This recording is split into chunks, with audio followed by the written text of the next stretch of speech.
with the most Jennifer as always. Welcome back. Happy Monday. Hope you guys all had an amazing weekend.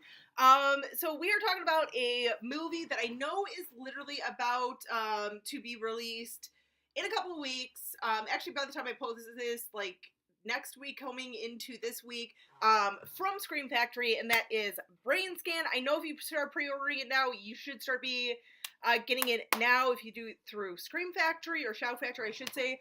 But let's dive into Brainscan. So yeah, I popped this in the other night, because I love this movie. It's a terrific, charming little movie.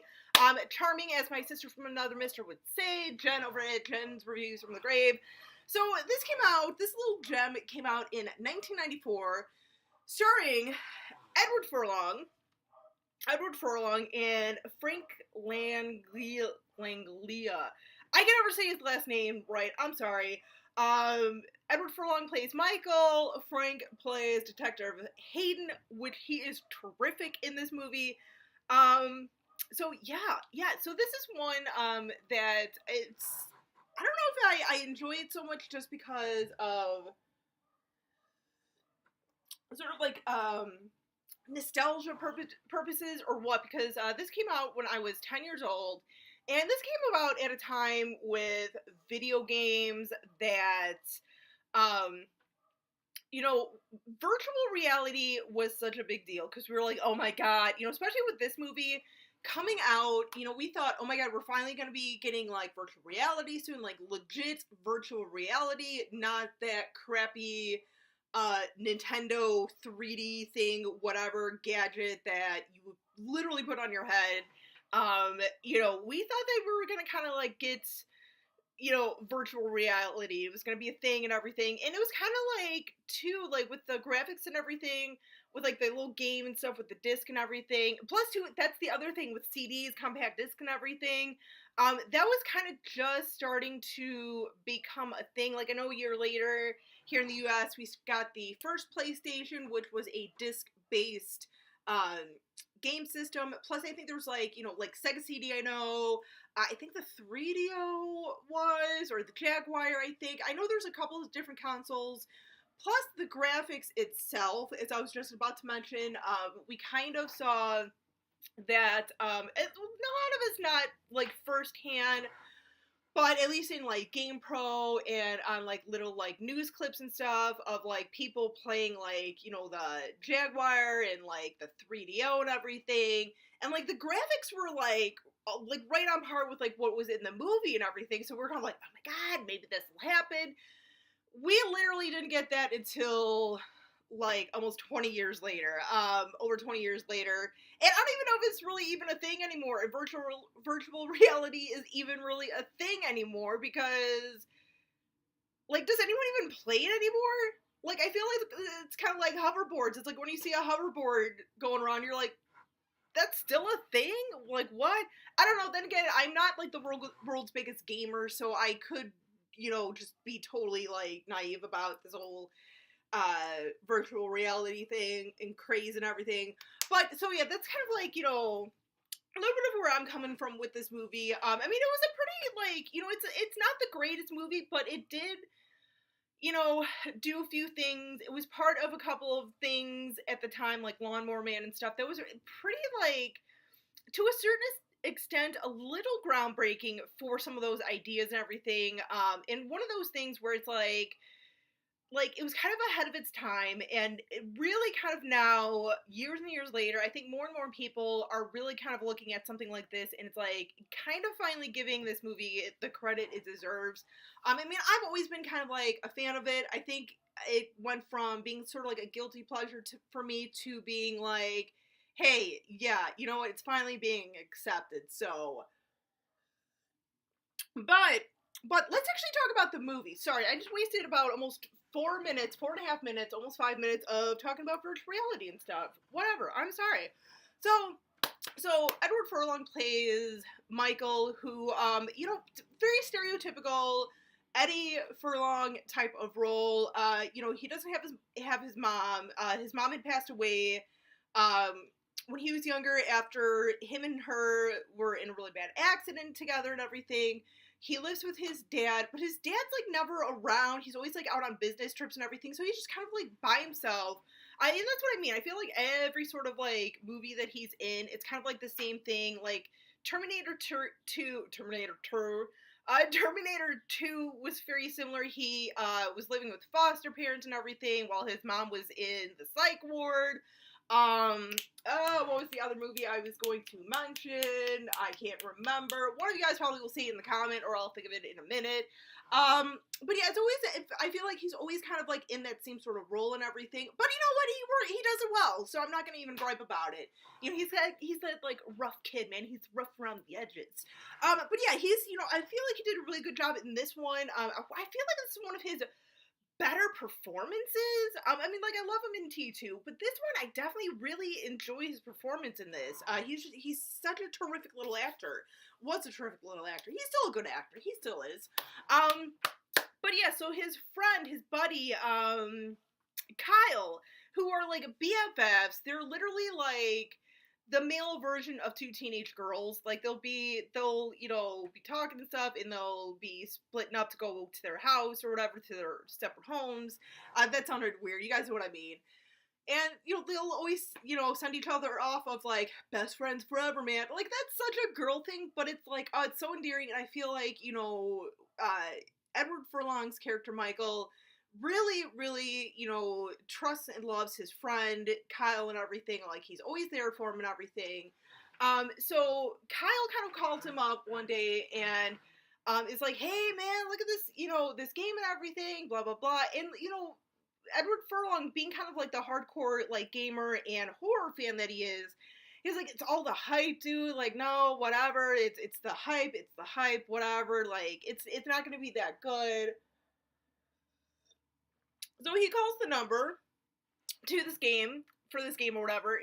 And here's the thing: it's a series of like of 4 discs. So you've got to play the first disc. In order to get the second disc, you've got to complete the game and the task at hand within a allotted time. Very much kind of like, say, like the Grand Theft Auto series, where it's like you have little missions and stuff, and you have to do it within like a certain amount of time, or get like a certain amount of things, or whatever, to complete the mission. Very similar like this. So this is another thing where I'm seeing like kind of like groundbreaking stuff at the time, that we would see much later, that are kind of the norm today with this movie. So, he's kind of like, what?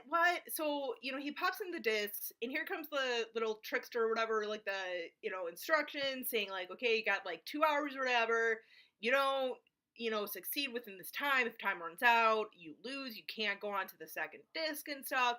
So he's like, all right, fine, whatever. He does it, and then he literally like wakes up from it. We see him go in, kill someone, or like someone killing this individual and everything. And of course, Edward thinking, okay, this is a game, whatever, like, that was really cool though, like, oh my god, like, I'm shaking from it, it felt so real. Next day, what do you know, he's like riding past the house he saw in the game with police around and everything, and realizes, he actually saw it on the news. And he saw it on the news of, oh my god, someone was killed and everything, and he's like, they show a picture of the guy, and he's like, oh crap, he realizes he actually legitly killed someone while playing this game. Like, he kind of realizes it's not so much virtual reality, but reality. So yeah, so he kind of is like, holy crap. So the entire movie, you're seeing him like struggling to, sort of like his ethics and morals kind of kick in, of like, okay, well, crap, what do I do? And of course we have Trickster coming along, really kind of like pushing him to finish this game and everything. And, he keeps kind of bringing up things of like with the second disc, he's like, well, you gotta play the second disc. Yeah, I gotta play the second disc. And Edward Furlong's character's like, no, like, no, this is too much. I refuse to play. And Trickster's like, hey, guess what? There was a witness. What are you going to do about the witness? So he's always like trapping him and tricking him into, once again, why his name's Trickster, of always continuing to play the game, going through disc and everything, always, making him play this game against his will, basically. So, But the whole movie though is just phenomenal, phenomenal. And like the special effects in here, they are a bit dated, you could tell, because like I said, it came out in '94. CGI and everything was really kind of honing its skill and everything, but the graphics in here really do kind of work for me. Like, they're a little dated, but I feel like they kind of stand their own in the test of time a bit and everything. But then again, like I said, it might just be because of nostalgic purposes of why I kind of like the special effects and CGI in here. But yeah, it just, the whole movie, and he kind of throughout the whole movie, like he's sort of kind of like pinned against. Basically, Trickster is just like pinning him against like his friends and everything at this point. Like he, pins him against Kyle. He then, spoiler alert, then kills Kyle because they had an argument and everything. And because of this argument, Trickster reveals that the witness that saw Michael, Edward Furlong's character, committing the first crime, the witness was Kyle, and he's, Edward Furlong's trying to defend his friend of like, no, he wouldn't throw me under the bus, we're best friends, blah, blah, blah.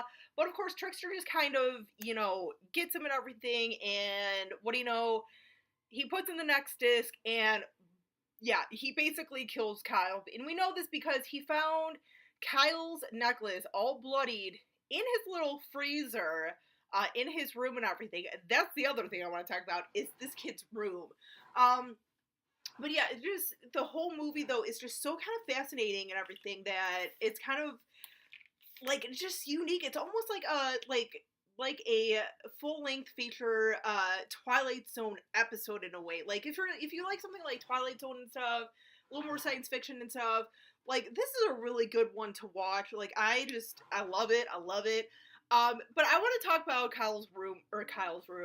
Edward Furlong's character Michael's room in here for a second. That is, like, I am very envious of that room. Like, it's a very mid-90s room, like a very cliche sort of room you would kind of anticipate seeing back in the day. But it is freaking awesome. Basically, he lives up in the attic, so it's pretty much like the equivalent of having like a flat or studio apartment. He's got a fridge and a refrigerator, he's got a computer, he's got, I think, a little I think he's got like a stove and stuff in his room. Like, yeah, it basically, like, he's got his own apartment. Like, that freaking room is the bomb. But yeah, so this movie though, and I love the ending, because the ending comes and then we realize that, like, this entire movie, this entire thing, like all these murders that we think he's actually committing, he didn't actually commit. That was all part of the game, like, which is so interesting because it's almost like one big dream. And he's literally like when Edward Furlong realizes, like, okay, none of it actually happened, he is so happy and grateful and everything. But it just, the whole movie you're thinking like, oh my god, he's gonna get busted, he's doing this, oh my god.